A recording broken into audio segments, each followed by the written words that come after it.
அறிவே மனம். உங்கள் உளவியல் சகோதரி எம்எஸ்கே பிரியா. மனம் அப்படிங்கிறது அறிவினுடைய தொகுப்பு. ஒரு சூழல் சமாளிக்க முடியல, ஏதோ டிஸ்டர்பன்ஸில் வாழ்ந்துட்டு இருக்கீங்க. அப்போ உங்களுக்கு ஒரு கடன் பிரச்சனையாக இருக்கலாம், குடும்ப பிரச்சனையாக இருக்கலாம், குழந்தைகள் பற்றின கவலையாக இருக்கலாம், மற்றவர்கள் மாறி நம்ம இருக்க முடியலேன்னு ஏக்கம் இருக்கலாம். இதை தொடர்ந்து ரிப்பிட்டேட்டிவாக திங்கிங் வர்றப்போ உங்களுக்கு என்ன வரும்? அடுத்தது ஹெல்த்துக்கு ஏதோ ஒரு பாதிப்பு உண்டாகும். சிந்திச்சு தலைவலி வரலாம், இல்லைன்னா கரெக்டாக நைட்டு 2 மணிக்கு முழிப்பு வரும். விடிய முழிச்சிட்டு இருப்போம். காலையில் விடியற்காலை 6 மணிக்கு தான் அசந்து தூக்கம் வரும். அப்போ தான் டீ போடுறையான்னு ஒரு கேள்வி வரும்.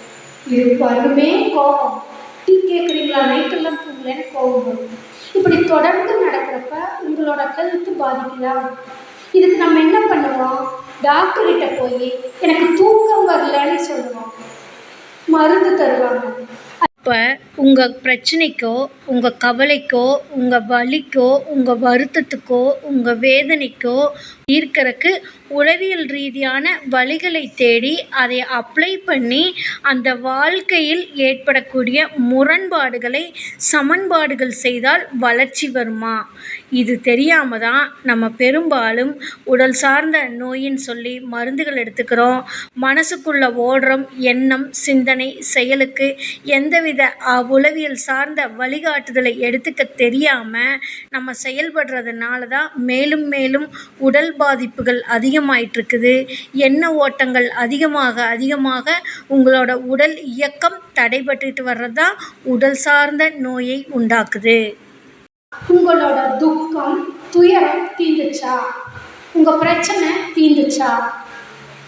ஏன்னா ஒரு நாளைக்கு 75% ரிப்பிட்டேட்டிவ் தாட்ஸ், நடந்தது, நடக்க போகிறது, நடந்து கொண்டிருப்பது, இப்படி 75% உங்கள் மைண்டுக்குள்ளே வந்துட்டு போகும். 5% தான் வளர்ச்சிக்கு வரும்.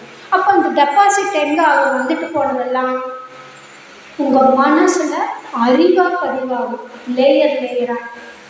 அப்போது ஒரு பிரச்சனை பல பிரச்சனை எல்லாம் கன்வெர்ட் ஆகிறது தான் உங்களுக்கு கடைசி கட்டமாக வர்றது தான் உடல் சார்ந்த பாதிப்பு. அதுக்கு முன்னாடி வர்றது மனம் சார்ந்தது. நம்ம மனம் சார்ந்தது கவனிக்காமட்டா ஹெல்த்துக்கு போயிடும். ஒரு பிரச்சனைனா அதுக்கு அணுகுமுறை எடுத்து தீர்வு முறை எடுக்கணும். அதை தவிர்த்துக்கிட்டு செப்டிக் டேங்க்கு நிறைஞ்சிருச்சுன்னா க்ளீன் பண்ணுறோம். ஆனால் நம்ம என்ன செய்கிறோன்னா, செப்டிக் டேங்க் நிறைஞ்சிருச்சுன்னா ஸ்லாப் போட்டு மூடுறோம். அந்த மாதிரி தான் இந்த செயல்பாடும். பிரச்சனைகளுக்கு தீர்வு எடுக்க தெரியாமல், அதற்கான வழிமுறைகள் தெரியாமல் நோய் சார்ந்து நம்மளோட மனமும் உடலும் பாதிப்படைஞ்சுக்கிட்டே வருது.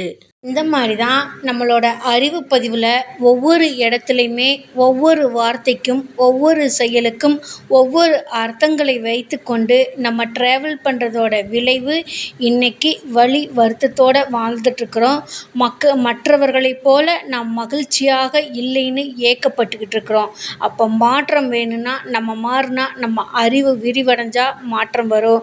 நம்ம அறிவு விரிவடைகிறதுக்கு தான் உளவியல் பகுப்பாய்வு. அதாவது உங்களோட அறிவு பாதையை, DNA அறிவு பாதையில் இதுவரை எப்படி உங்களுடைய அறிவை பதிவேற்றி இருக்கிறீர்கள் என்பதை உளவியல் பகுப்பாய்வு செய்து அதை மறுசீரமைக்கும் பொழுது நீங்களும் இந்த குடும்பத்தில், சமூகத்தில் இணைந்து இணக்கமாக மகிழ்ச்சியாக வாழ வழிவகுக்கிறது இந்த உளவியல் பகுப்பாய்வு மற்றும் வழிகாட்டுதல்.